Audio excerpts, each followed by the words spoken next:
Hi beautiful people, welcome back to my channel. My name is Dee, welcome if you're new. In today's video, I want to briefly talk about 3 reasons why people stay in unhealthy and toxic relationships even though they see all the red flags. So this morning as I was showering, I was playing some YouTube videos in the background, and then this video got autoplayed. It was about red flags in an abusive relationship. And then it just occurred to me, why do so many people choose to stay in toxic relationships for way too long, for longer than they should and longer than they deserve? And this just prompted me to do some online digging, and I found this article talking about 11 reasons why people stay in abusive relationships. And out of all these 11 reasons, I think 3 stood out to me personally the most, and I want to share them with you and see if they make sense to you and whether they're helpful for you to understand why people stay in these relationships. So the first reason is emotional abuse destroys your self-esteem, making it feel impossible to start fresh.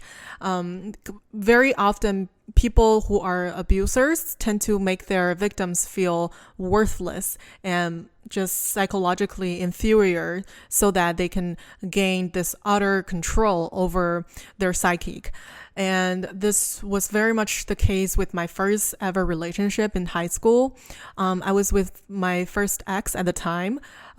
She was a woman, and she would constantly shame me for my appearance. She would tell me that I looked too chunky, too tall, too heavy for a girl, and that's why no guy ever wanted me.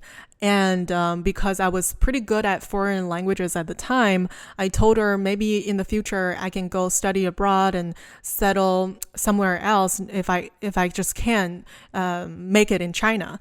And then at the time, I remember upon hearing my dream at the time, she just gave me a snarl and said, Do you really think you can do that? Your family is not rich, and you're not pretty, and you're not smart. How are you going to make a living in the countries overseas and in other countries? And if no Chinese guys ever want you, why do you think foreign guys would want you either?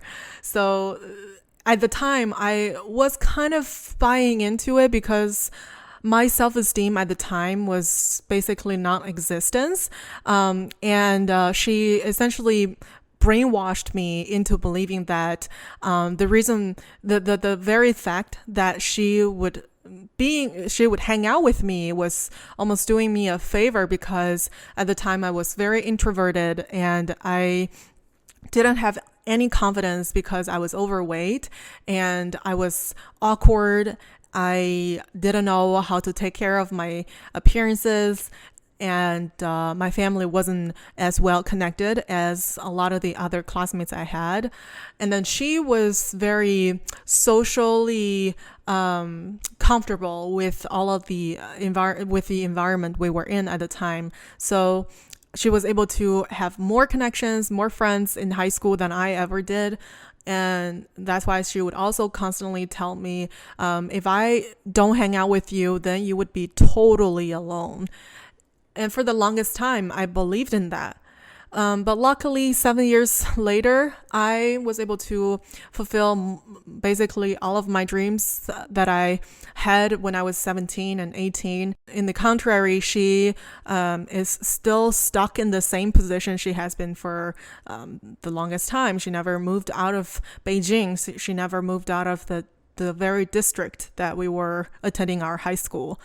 And I know the people who can fall victimhood into this kind of abuse aren't just females only, because female abusers can be just as brutal as male abusers, because I personally experienced it.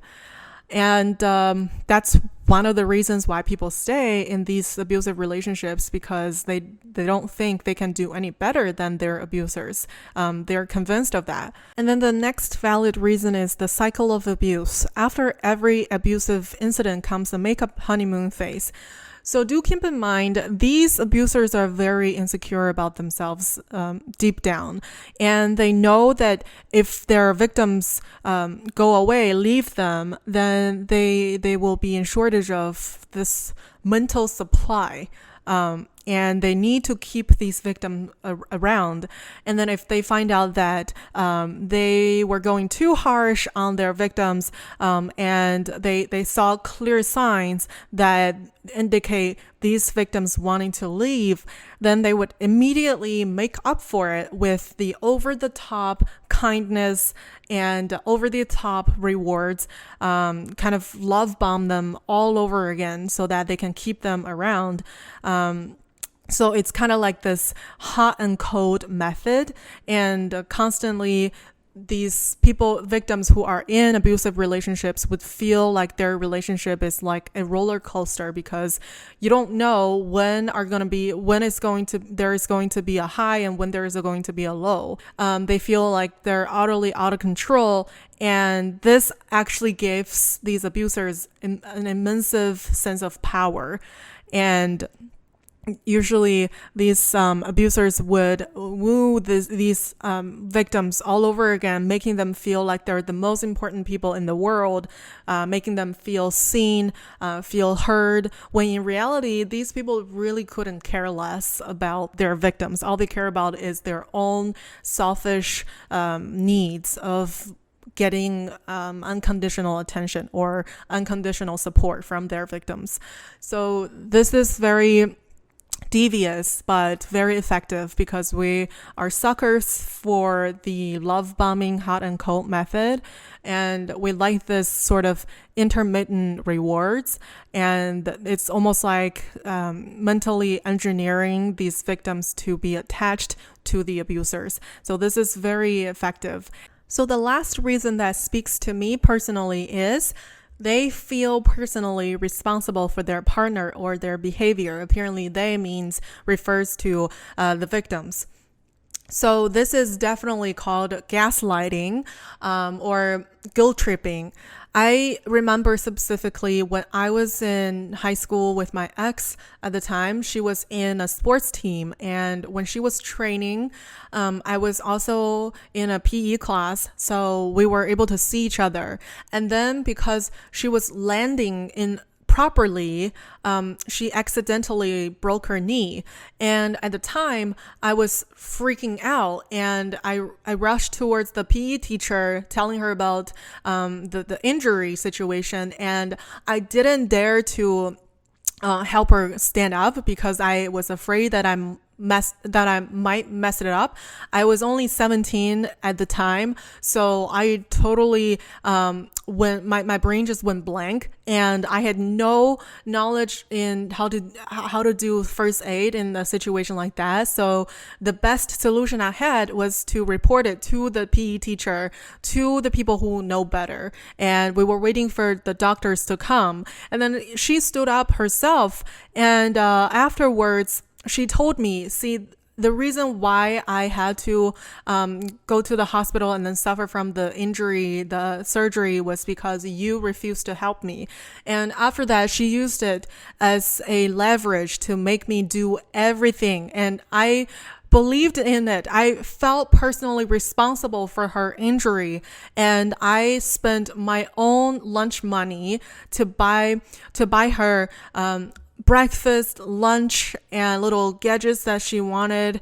And then when it was the summer after high school graduation, she wanted to start her own business, which later turned out to be an MLM scam. And at the time, she kind of forced me into giving her $200. And to me, at the time, $200 was a freak load of money, and I told her maybe I should consult my parents about this, and then she laughed at me in my face saying, you owe me this. And I just gave her everything I had at the time, and turned out none of the money was worth the investment, and I could never get that money back. And now looking back, I can clearly see how she gaslit me into doing everything for her, and riding my bikes for miles every single day to just send breakfast, lunch to her home. And that summer was really unhealthy for me. Luckily, after the summer, after high school graduation, I was able to move to another city to attend my university. She, at the time, was even trying to gaslight me into staying in Beijing with her. And my option at the time was, if I could go outside of Beijing, I could attend a first-tier university in Guangzhou. But if I stayed in Beijing, the only options for me were only second-tier universities, which weren't really that good for me.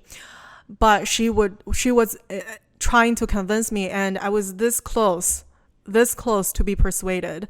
But thankfully, once I was able to physically be separated from her, my conscience just suddenly went back, and my common sense just all went back. And I was able to have my own awakening moments to see what I've been missing out on life and how much I've been deceived by this person. So these 3 reasons are very much valid for people who choose to still stay in these abusive relationships when they know these relationships are not good for them. And if you are in this type of abusive relationship, or if you know somebody that is, please try everything you can to convince them to physically go away, physically go to somewhere else and be separated from them. Because unless that happens, they'll always be mentally manipulated, and they won't have as much agency as they really deserve to have. So that's my video. It's a little bit heavy, but I do hope it can be helpful for somebody out there that might need it. And please leave a comment below if you do have similar experiences that you want to share, and let me know what you think. All right, thank you so much for watching. I'll hopefully see you soon in the next video. Bye, take care.